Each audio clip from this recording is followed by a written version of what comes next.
So one area of the game that often gets looked at is how to deal with problem players. So the first sort of area is how to identify problem players, and that might seem quite simple, but I remember attending an Irish Cup final, and there was a couple of delegates there from different associations, and one of these guys identified the problem players before kickoff, and I'm like, well, where are you coming from on that?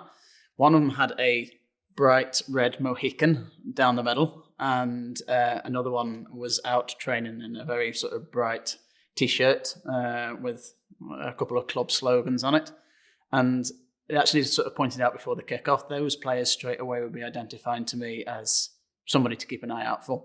Not necessarily a problem player, not necessarily going to do anything, but just the fact that they stood out from the rest, so it was a little trigger.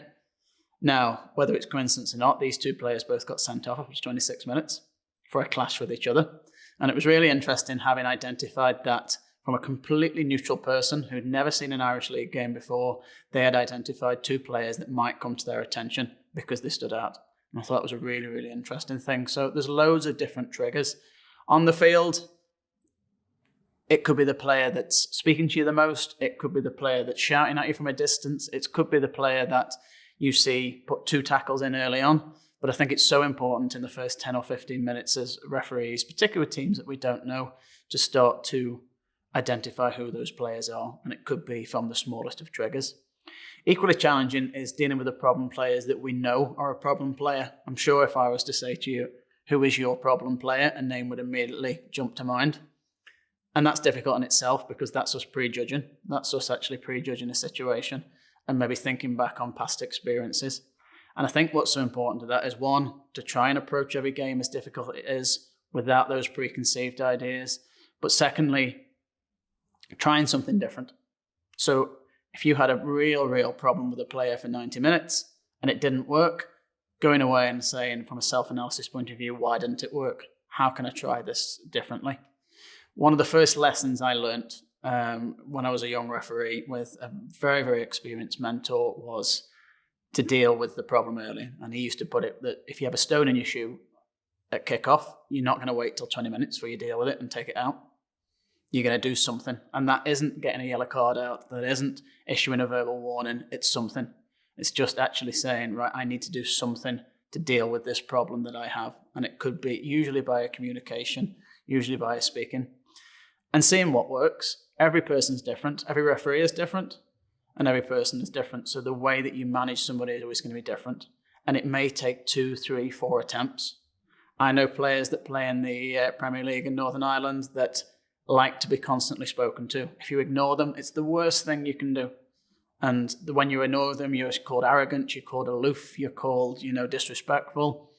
But that's what they want. They want the player just, and a simple, listen, wasn't a foul. From my angle, it wasn't a foul. Will work, and they'll appreciate that.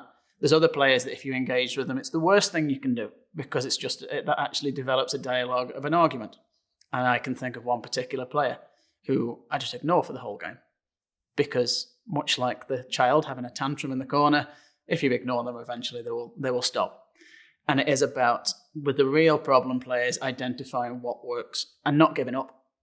The worst thing you can do is, so if you say, well, do you know what, nothing I do works for that player, change your approach. And it may be, as we spoke about building relationships, talking to that player off the field of play. Many, many times, the most difficult players on the field of play are some of the most engaging off the field of play. When they cross that white line, they change. As a player, I was exactly the same. I was an awful player to referee. When I took my referee's exam, all the referees said, this is never going to work. You were a nightmare. Actually, probably the empathy that I got from that really helped me with my refereeing.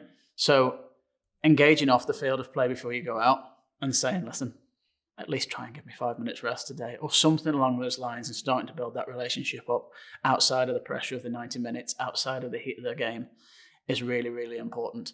And vital for your game, because a problem player can make or break you. And I think it's about evolving that approach, finding the approach that happens, because actually knowing the approach and how to approach individual players is a key part of relationship building and a massive part of refereeing. I think one of the important things to do when dealing with problem players is to make sure that doesn't impact upon your game. Every game's different, and your pre-match approach to every game will be different. I think one of the worst things you can do is go, right, okay, I'm going to deal with somebody early in the first 10 minutes. How do we know there's going to be anything to deal with? Because, if you say that and then there's a small, simple, careless foul in the middle and you come in very quickly with a verbal warning, that to you will affect your game management, will affect your management of the game. You've issued a verbal warning after 10 minutes because this player is a bit of a difficult character. And then you have to apply that consistency to everybody else. So that's then the problem player managing your game for you. So for me, you have to go in with a fresh approach. You have to deal with what you see. But again, as we've spoken about in other areas, it's about being prepared, being forearmed, but not prejudging. Because you know what? Actually, this problem player may have been spoken to by the coach and adopted a completely different approach. This problem player, the first time the referee, may have had a really bad day. They may have had a really stressful job and they've had a Tuesday night kickoff and come to a game where they were up there. And actually, usually they're the quietest player. And you've gone in with a prejudged approach and completely mismanaged a situation, which will cause problems for you. So I think it's really, really important to start with that fresh pair of eyes, have the knowledge there, but making sure that you are reacting to what happens on the field of play, not reacting to what happened on the field of play 2 weeks ago or 6 weeks ago, or that you've actually preempted and expected in a game.